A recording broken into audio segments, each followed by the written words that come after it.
Unuttuk tarifi, öten zamanı. Unuttuk torpağa tökülen qanı. Unuttuk fərqini, yaxşı, yamanın. Bağışlama bizi vətən. Görsək də köksünə batan qılıncı, başımız altına qoyduq balıncı. Doğrandın, bölündün sən xıncım xıncım. Bağışlama bizi vətən. İşimiz, peşəmiz oldu ahuzar. Fəryad səsimizdən fələk də bezar. Ölməmiş sənin üçün qazdıq məzar. Bağışlama bizi vətən. Aldatdı dilləri çox bilmiş cırtdan. Ayıra bilmədik quzunu qurtdan. Hamı candan keçdi, biz isə yurtdan. Bağışlama bizi vətən.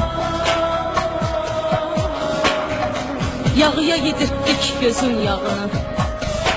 Yandıra bilmədik kör çırağını. Quşlardan alırıq səs sorağını. Bağışlama bizi vətən. Səni əsir ikən qoymuşuq darda. Cəngavər ruhumuz hardadır? Harda? Qoynuna gəlmədik, of, bu baharda. Bağışlama bizi vətən. Güneş içimizdə eyləyib qürub. Sərhədsiz səbrimiz illəri yorub. Yollar yetim kimi boynunu vurub. Bağışlama bizi vətən. Həsrətdən yanıbdır o qara bağrın. Ağlamaqdan kördü neçə bulağın.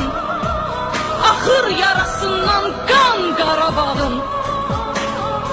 Bağışlama bizi vətən. Qəfəsə salıblar quş qəlbimizi. Bidir peşimanlıq kaş qəlbimizi. Qəbir daşı eylə daş qəlbimizi. Bağışlama bizi vətən.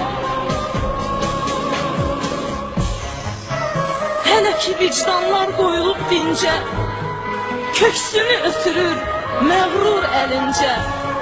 Sənin ayağına biz gəlməyincə. Bağışlama bizi vətən.